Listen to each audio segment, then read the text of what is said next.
falar sobre relacionamento, né? E eu estava sem a minha esposa, que nem era minha esposa ainda, era minha noiva. E agora eu tenho o privilégio de tê-la aqui comigo, não somente ela, eu queria apresentar para vocês, e a Ivone está sentada aqui, ao lado dela está o Luiz Miguel, e depois está a Joyce Laíssa. Eles chegaram aqui nos Estados Unidos em dezembro, dia 7 de dezembro, e no dia 15 a gente se casou. A gente está cumprindo as profecias de que os últimos acontecimentos serão rápidos.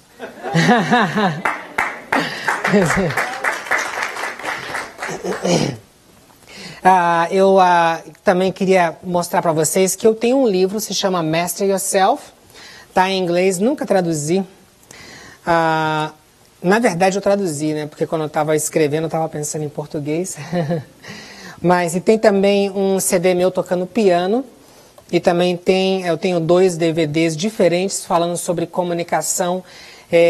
Infelizmente não tem uma capa para ele, mas se chama Empatia, e tem um outro que fala sobre autoexpressão. Inclusive, no final dessa palestra, eu vou fazer para vocês uma apresentação com a minha esposa sobre autoexpressão, porque o problema que acontece muito nos casamentos é que as pessoas não sabem falar sobre problemas. Quando elas têm um problema, elas tentam resolver o problema, elas criam um outro problema. E daí elas ficam frustradas porque elas nunca conseguem resolver os problemas delas. Cada vez que elas conversam, elas têm uma discussão e o problema aumenta. Então eu vou mostrar para vocês como que a gente pode fazer uma reclamação de uma maneira carinhosa, ok?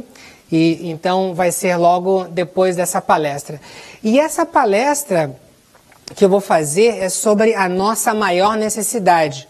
E vocês já devem estar curiosos, né, e perguntando que necessidade seria essa? Qual é a maior necessidade da gente?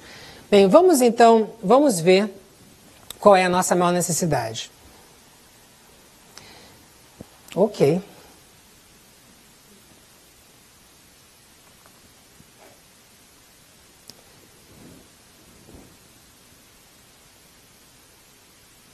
Deve ter alguma dificuldade técnica aí.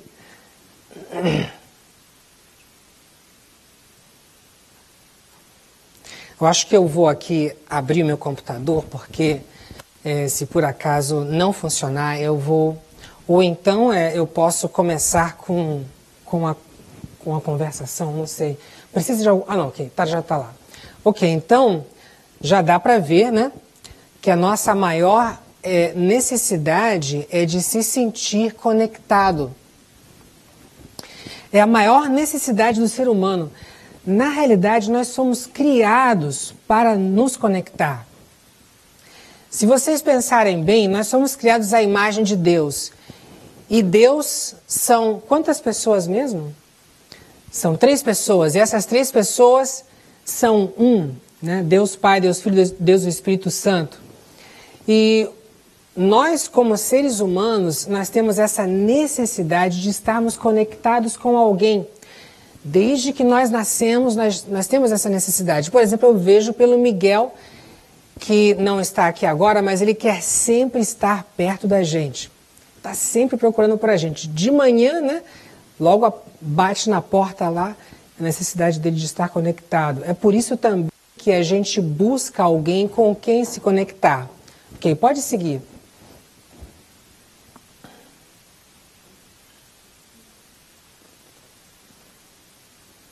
E esse é um texto bíblico, parece que está muito pequeno para a gente poder ler, né? Eu vou até... dá para vocês lerem bem? Dá? Ok, deixa eu chegar daqui, vai ser mais fácil para mim. Eu não rogo somente por estes, mas também por aqueles que pela tua palavra hão de crer em mim, para que todos sejam um, como tu, ó Pai, o és em mim e eu em ti, que também eles sejam um em nós, para que o mundo creia que tu me enviaste. Pode seguir.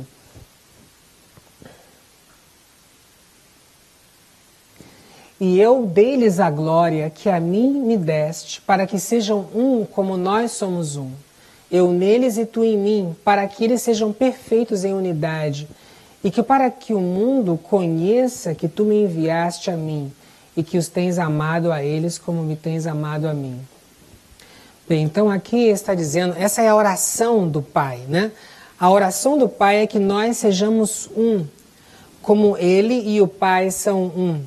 E assim as pessoas veem nessa unidade, elas conhecem a Deus, né? Através dessa unidade. Pode seguir. Tem uns efeitos especiais aí que eu coloquei. Não está abrindo? Será que são os efeitos que estão prejudicando isso aí? Ok. Eu vou então abrindo aqui também.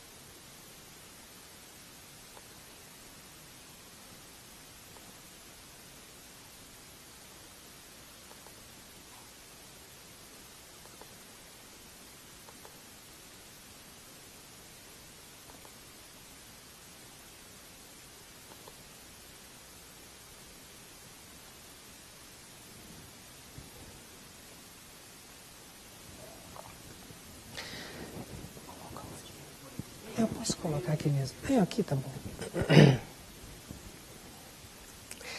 Bem, então eu vou seguir adiante, ok? Uma pena que não dá para vocês verem, mas então, o nosso maior sofrimento, o maior sofrimento do ser humano é de se sentir desconectado. Eu me lembro quando eu era criança e eu tinha duas mães. Infelizmente, uma delas morreu. Eu vou explicar para vocês mais ou menos essa minha história. Quando eu tinha 2 meses, a minha mãe teve um problema de desordem bipolar. E aí, então, ela ficou totalmente fora de si, ela nem sabia que eu existia. E daí, então, eu fui criado, em parte, pela esposa de um primo, que se chamava Jandira. Foi ela que morreu recentemente, mas ela então me criou por uma boa parte da minha infância e eu era tremendamente apegado a ela. Ela era a paixão da minha vida.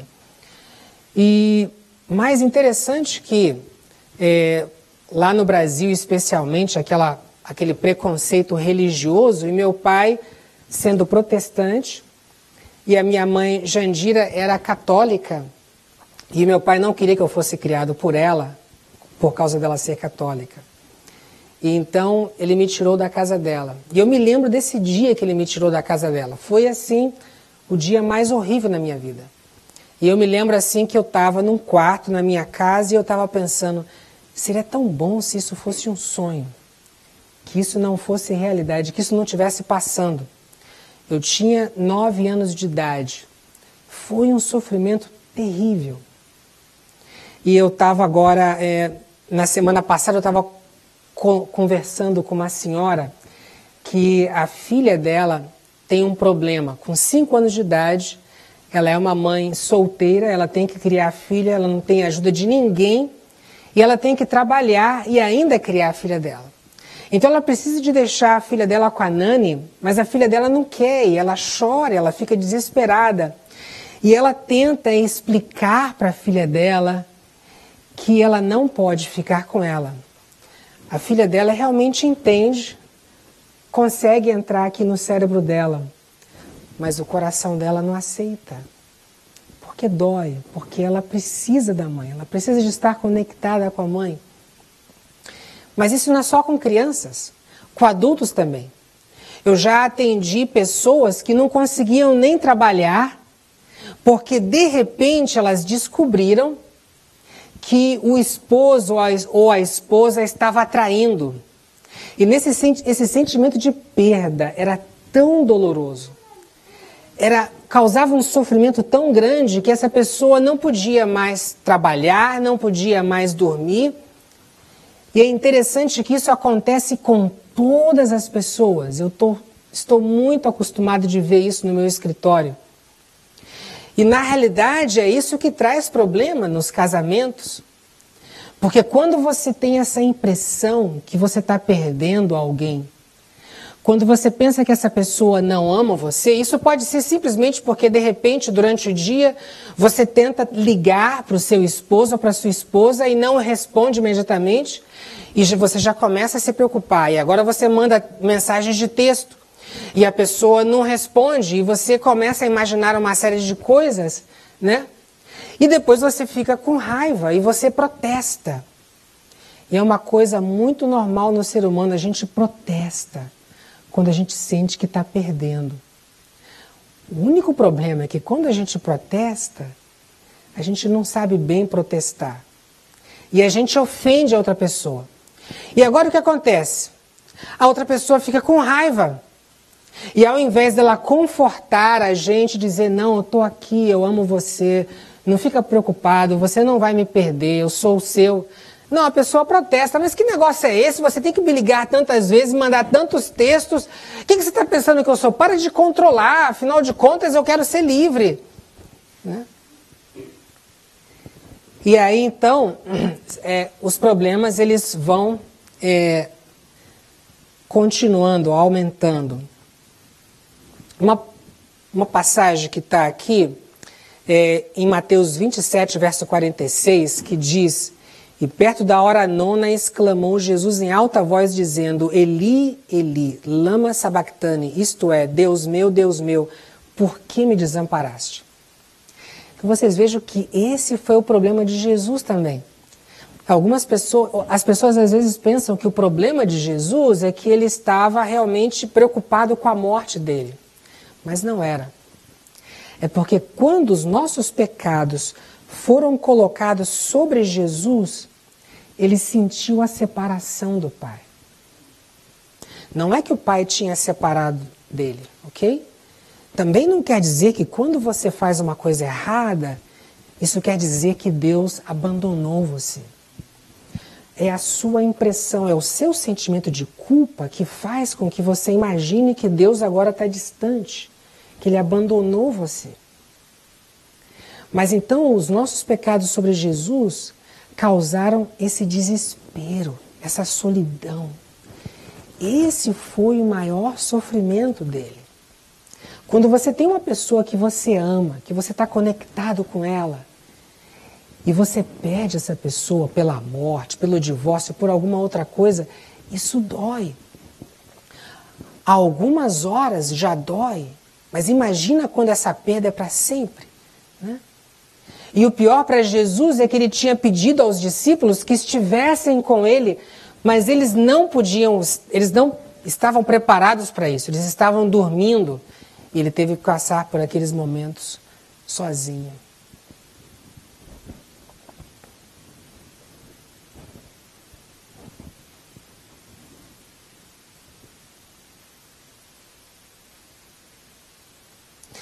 E eu vou descer, posso descer aqui?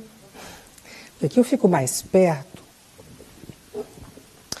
E em Gênesis 3, verso 8, tem uma passagem que diz assim, E ouviram a voz do Senhor Deus, que passeava no jardim pela viração do dia, e esconderam-se Adão e sua mulher da presença do Senhor Deus entre as árvores do jardim. Assim que Adão e Eva caíram em pecado, o que eles fizeram mesmo? Eles se esconderam. E é uma coisa que eu coloquei aqui, que é muito interessante a gente pensar, que o pecado, está escrito aqui, o pecado é uma condição e não uma ação. Às vezes a gente pensa no pecado como sendo uma coisa que a gente faz. Mas o pecado é um estado de separação. Adão e Eva se esconderam. Em outras palavras, eles se separaram, eles se afastaram de Deus.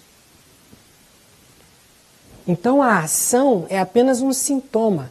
Veja bem, o que você faz é um sintoma dessa separação.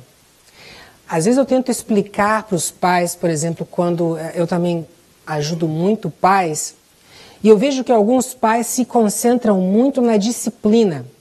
Os filhos fazem uma coisa errada, eles estão preocupados em disciplinar. E eu digo para os pais, olha, pare de se preocupar com a disciplina. e se preocupa com a conexão com seu filho. Porque quando uma criança se sente desconectada, quando ela não se sente amada, quando ela sente a ausência dos pais, ela começa a ter problemas. Esses problemas se manifestam no comportamento da criança. E agora o que acontece com os pais? Eles estão preocupados com a disciplina. E agora eles começam a castigar. E eles começam a criticar. E quando eles criticam, eles castigam, aí a criança tem mais problemas ainda. E eles então castigam e criticam mais. Porque eles não sabem como se conectar.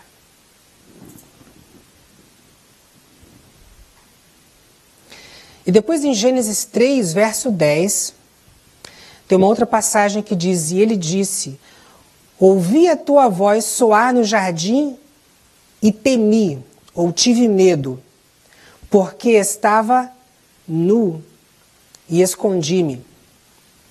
Então, eu pergunto para vocês, por que é que Adão e Eva se esconderam? Por que é que eles se desconectaram?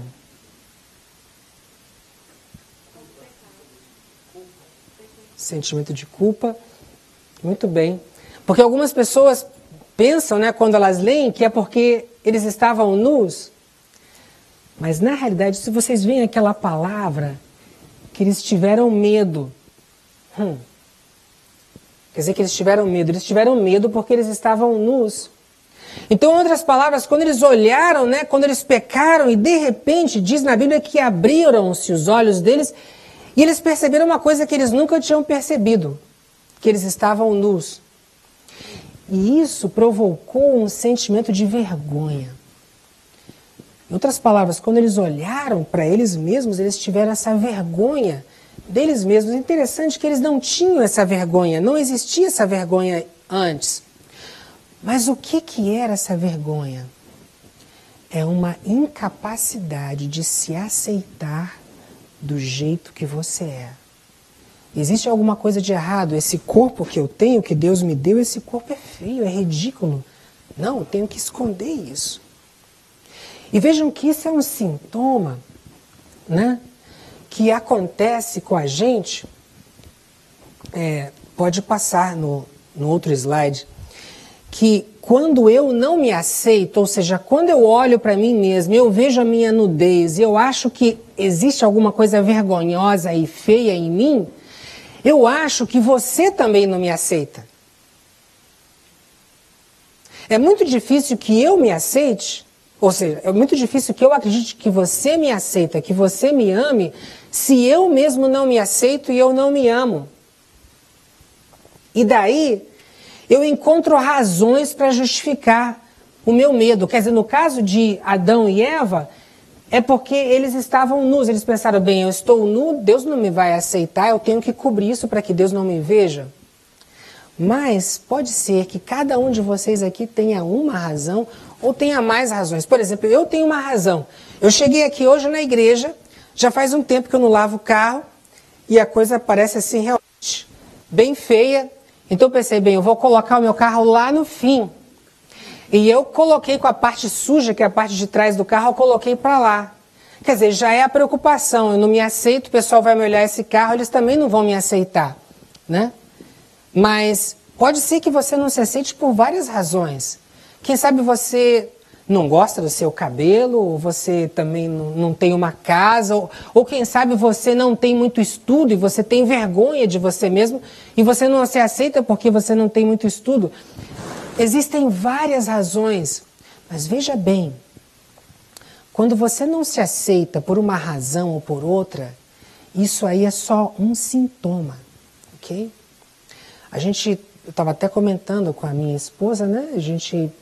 Alguém que tinha feito uma cirurgia plástica e para a gente essa pessoa parecia maravilhosa do jeito que ela era, mas ela fez uma cirurgia plástica porque ela não podia se aceitar. E vejam o seguinte, as pessoas que não se aceitam, elas vivem correndo atrás de coisas numa ansiedade tão grande, seja lá cirurgia plástica, ou correndo atrás do dinheiro, ou tentando ser famoso, fazendo coisas diferentes para poderem se aceitar.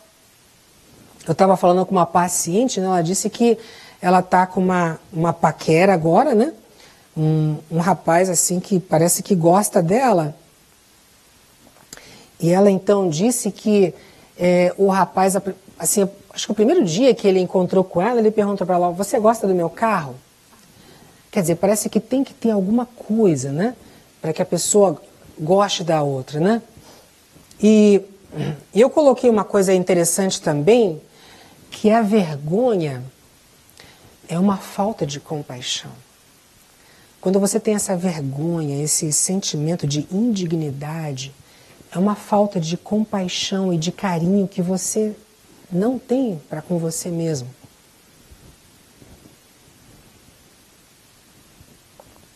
A perda da inocência. Então, com a vergonha, vem a perda da vulnerabilidade. E o que é a vulnerabilidade? Vulnerabilidade é você se aceitar do jeito que você é. É a transparência. É você não ter vergonha de mostrar o seu eu para as pessoas. De abrir a sua alma, de abrir o seu coração. Olha, esse sou eu. Do jeito que eu sou. Sem pretender ser alguma coisa especial. Sem tentar impressionar a outra pessoa. Sem pensar assim, sabe, eu vou aqui colocar esse perfume, abrir a camisa aqui de um jeito, vou chegar assim, sabe? Não, é você ser você mesmo. Né?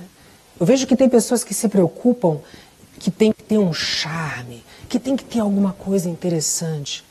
Mas o seu maior charme, a sua maior beleza é você, do jeito que você é, como Deus criou você. Infelizmente, queridos, a gente às vezes passa a vida pretendendo ser alguma coisa. E isso tem a sua raiz na infância. Quando a gente não se sente aceito pelos pais e a gente começa a ter essa vergonha da gente mesmo. Então eu estava comentando aqui do Guel, né? O filho da Ivone, e ele é extremamente carinhoso.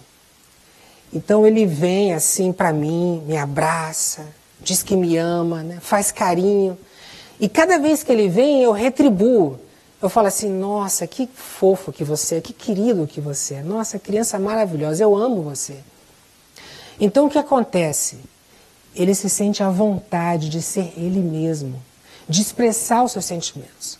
Mas você imagina que se eu dissesse para ele assim, não, que isso, que coisa mais pegajosa, para menino, chega para lá um pouquinho. Então, ele ia começar a ter vergonha dos próprios sentimentos dele. E ele iria ter medo de expressar esses sentimentos. Mas veja, não é só sentimento de amor e de carinho. Às vezes a criança pode estar chateada com alguma coisa, pode estar com raiva, né?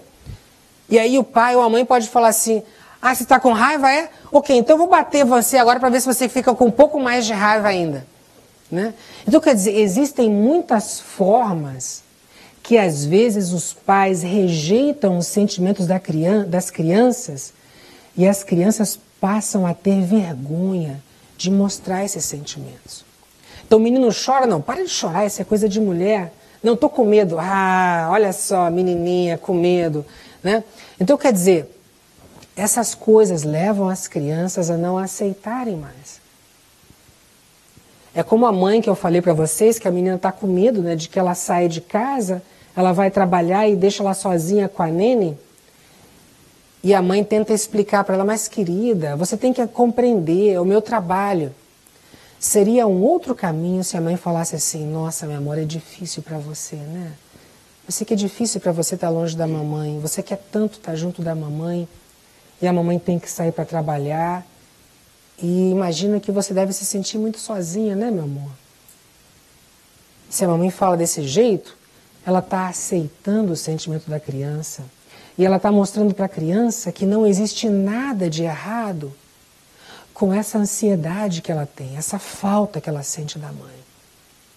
Mas o que eu queria dizer com isso é que lá na infância, muitos de nós não fomos aceitos nos nossos sentimentos. E a gente passou a ter vergonha desses sentimentos. E depois a gente quer esconder quem a gente é, porque a gente pensa, não vão me aceitar. se eu mostro quem eu sou, se eu abro meu coração, se eu deixo que ele, ela veja quem eu sou, ele, ela não vai me aceitar.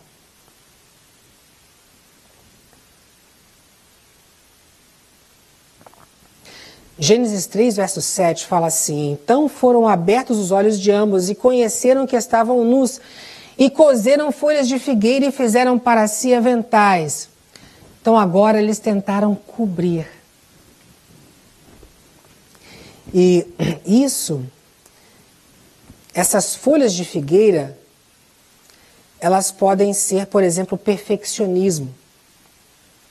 Perfeccionismo é tudo que a gente faz para cobrir a nossa nudez, para que as pessoas não vejam quem a gente é, para que a gente possa conquistar as pessoas, porque a gente pensa que elas não aceitam a gente do jeito que a gente é.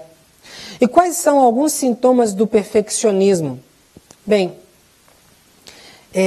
um deles é a preocupação com regras, preocupação com leis. Eu não sei se vocês já ouviram falar de legalismo. Já ouviram falar?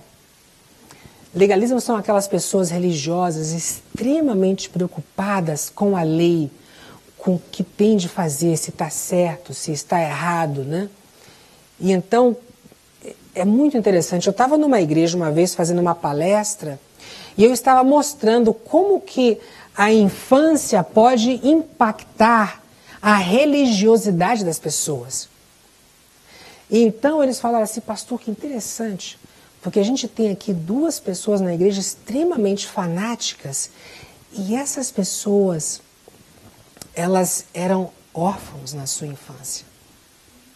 Que interessante. Quer dizer, elas não tiveram essa imagem de Deus como Deus é, esse Deus de amor. Então o que acontece? Elas acham que para conquistar, né, para que Deus aceite elas têm que ser perfeitas. Não é mais a salvação pela graça de Deus, mas é pelo que eu faço, pela perfeição, né? E não apenas isso, mas também ambição. A pessoa que acha, não, eu preciso de ser rico, eu preciso de ser milionário, eu vim aqui nesse país, imagina que vergonha agora essas pessoas sabem que eu não tenho uma casa ainda. Ou então, a pessoa crítica. E na realidade, a pessoa crítica, ela manifesta a sua falta de autoaceitação criticando as outras pessoas. E não apenas isso também, mas quando a pessoa se compara com os outros, tanto de se sentir inferior, como de se sentir melhor do que as pessoas, né? É uma forma também de não aceitar a si mesmo. E também fazer fofoca, né? Ou seja, quando eu critico alguém, quando eu falo de alguém, eu estou dizendo em outras palavras: olha, eu sou melhor do que essa pessoa. Eu não sou como ela tem esses problemas, mas veja como eu sou, né? Bem, eu estou tentando, gente, ser um pouquinho rápido aqui, para que a gente ainda tenha tempo. Mas veja, vulnerabilidade é a coragem de suportar a nudez. Em outras palavras, vulnerabilidade é um ato de coragem. Você não ter medo de que as pessoas vejam você do jeito que você é. Você assumir a sua identidade. Isso foi uma coisa extremamente difícil para mim. Você sabe que a vergonha, ela produz ansiedade. E quando você tem ansiedade, você é extremamente preocupado com a opinião das pessoas. E você se sente realmente como se estivesse nu. Eu não sei se já aconteceu com vocês, eu já tive assim uns pesadelos de que eu estava nu e era a coisa mais horrível que tinha. Mas uma coisa que foi extremamente difícil para mim foi vencer a timidez. Então, por exemplo, quando eu comecei a trabalhar como o meu internship como conselheiro, e uma das maneiras de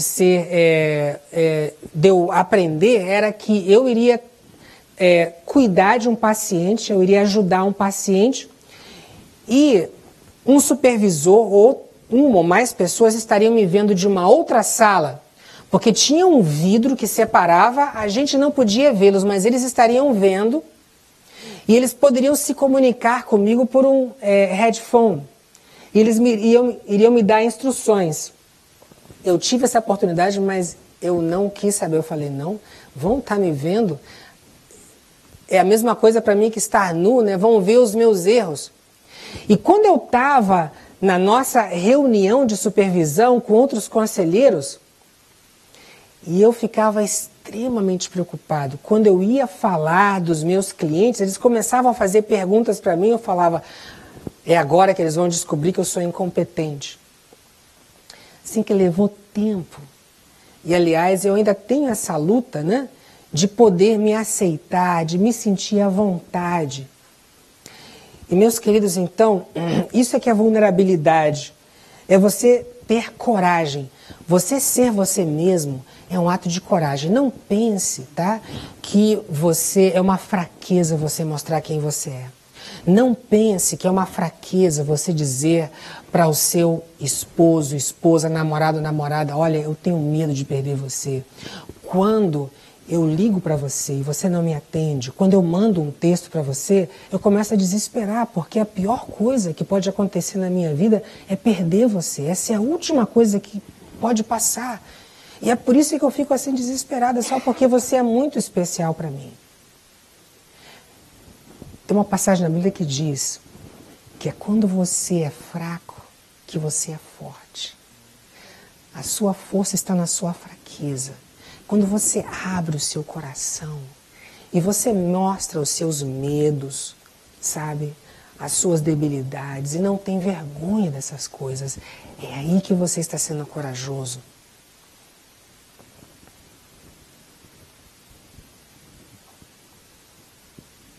E é apenas quando a gente é vulnerável que a gente pode se conectar. Enquanto você está cerrado, enquanto você se fecha e não deixa as pessoas verem quem você é, você não consegue se conectar. E é isso que eu ajudo casais, quando eu estou ajudando casais, eu ajudo eles a saírem da superfície, sabe? Porque eles estão conversando, né? Mas o negócio é que ele pode muito bem atender o telefone, afinal de contas, sabe? Quando ele quer falar comigo, ele pega o telefone e ele fala. Mas é quando ela vai ao nível do coração e ela fala, olha, querido, a coisa é que eu tenho esse medo de perder você e você é muito especial para mim.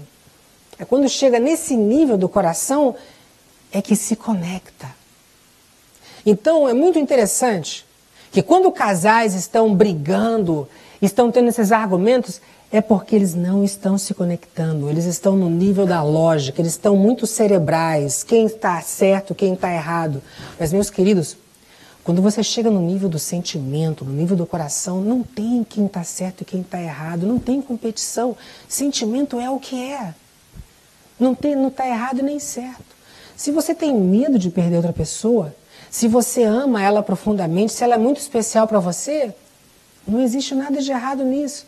Não existe nada de errado na menina de 5 anos de idade que está com medo de perder a mãe, que sente saudade da mãe, que se sente sozinha. Não tem nada de errado. Não tem como convencê-la e dizer para ela que ela tem que entender. Porque é o sentimento. O sentimento é o que ele é.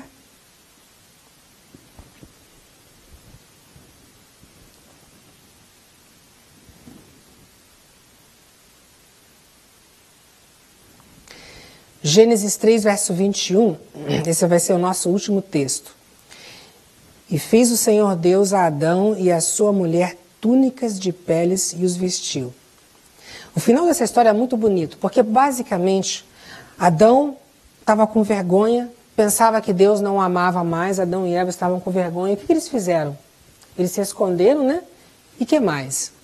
Eles cozeram folhas de figueira para que Deus não visse a sua nudez. Mas eu pergunto para vocês, vocês acham que eles conseguiram cobrir? Vocês acham que Deus não podia mais ver? Não. O que Deus fez? Olha, gente, não adianta nada, está pior do que antes. E aí então, ele matou um cordeiro que simbolizava quem? Jesus. E daquele cordeiro ele fabricou a primeira roupa, que simbolizava as vestes de justiça de Jesus. Então, queridos, isso é se conectar. Conectar é quando você deixa de pretender, quando você deixa de se esconder, quando você não coloca mais máscaras de ser forte, sabe, de ser independente. É quando você assume quem você é. E aí então Deus veste você com as vestes do Cordeiro. Eu digo também no seu relacionamento, não tenha medo de ser você. Não tenha medo das suas debilidades. Não pense que o seu amor é fraqueza. Assuma o seu amor para com outra pessoa, assuma os seus medos. E você vai ver que o seu cônjuge vai cobrir você com vestes de justiça. Vai cobrir você com o amor dele. E o amor do seu cônjuge vai ser a sua roupa. Quando você realmente ama alguém, você está conectado com essa pessoa, você não se esconde, você é você, sabe? E quem cobre é o seu cônjuge, ele cobre você com o seu amor. Amém? Bem, dá tempo ainda de mostrar? É? Ok. Bem, então a gente vai mostrar para vocês aqui uma conversação. Eu estava pensando assim, para deixar bem à vontade, se eu posso colocar 2 cadeiras aqui. Vocês acham que dá tempo ainda de mostrar essa conversação para vocês? Dá? Ok. Então tá bom. É só pegar aqui, pastor? Posso pegar uma dessa e colocar lá? Não sei. Ok. Tá bom. Aí em cima é mais fácil para ver. Não precisa de muito espaço não, que a gente é pequeno. A gente ocupa pouco espaço.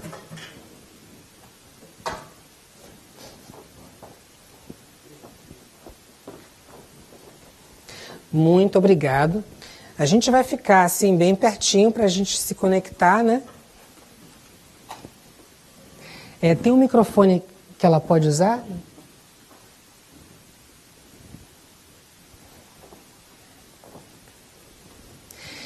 Bem, essa conversação que a gente vai fazer, então eu vou fazer uma reclamação para a Ivone.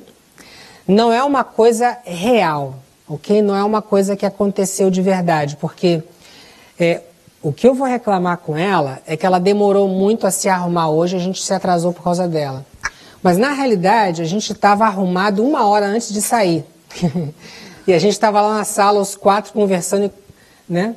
Quando que a gente ia sair? A gente ainda chegou aqui, era 10h50, quando a gente chegou aqui, ok? Então isso aqui é só uma simulação para vocês verem. Bem, então, como eu disse para vocês, eu vou reclamar para ela que a gente atrasou por causa dela, porque ela ficou demorando muito tempo para se arrumar, né? E vamos tentar então a primeira vez, que é uma vez que não é boa.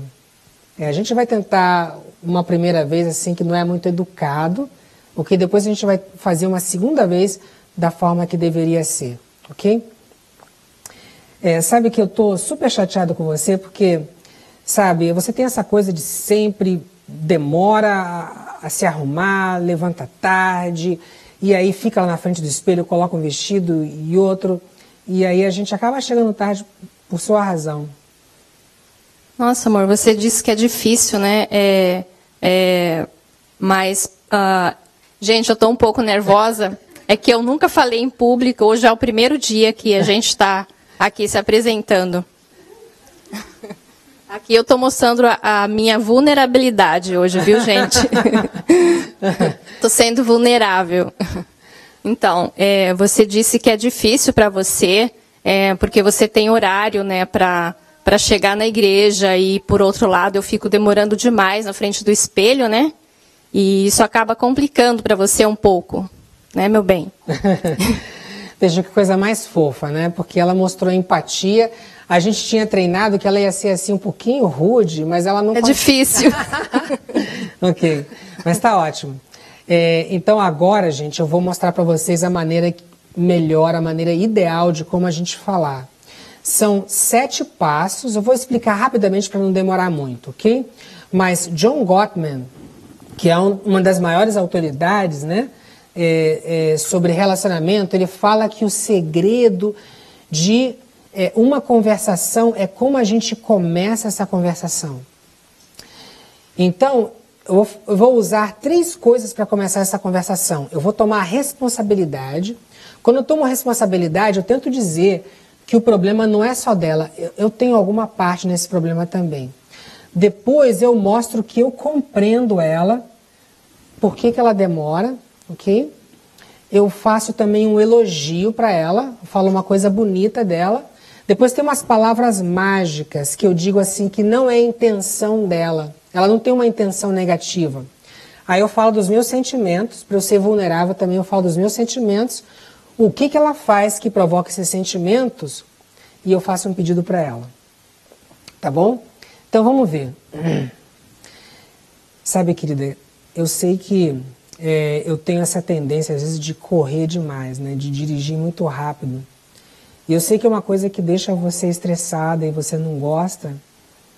E sabe, querida, eu sei que quando você se arruma de manhã, você quer estar muito bem, né? E aí então você procura a melhor roupa para você se vestir, e você se maqueia, e você quer realmente estar bem apresentável.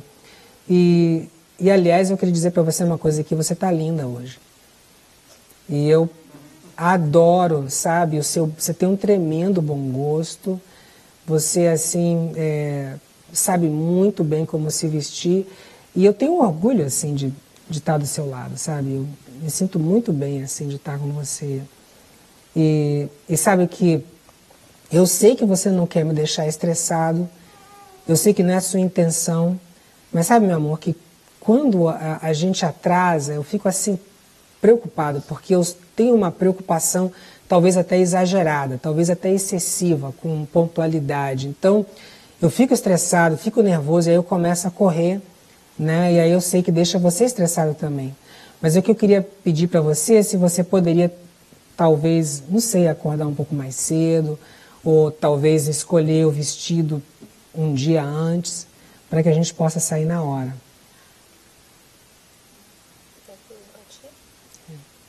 Você disse que se eu me aprontasse um pouco mais cedo, que seria melhor, né? E também que vai ser muito bom para você não chegar atrasado nos seus compromissos, porque você sempre é bem pontual, né? É bem preocupado com o horário, e você também corre muito, e eu estando atrasada, né? Aí a gente pode andar mais devagar, né? Não chegar com tanta pressa aos locais que você tem compromisso marcado. Uau! Vocês não gostaram? Uau, vamos bater palma para ela. Obrigado, meu amor. Eu tinha esquecido de comentar com vocês que era a primeira vez, né? Pode sentar. Que era a primeira vez que ela ia fazer isso, e ela tinha, ela não estava nem querendo fazer, né? Mas eu tentei acalmar ela, a gente ensaiou umas 3 vezes ontem, mudamos o tema, né? Mas ficou bem, né, pela primeira vez. O que vocês acham?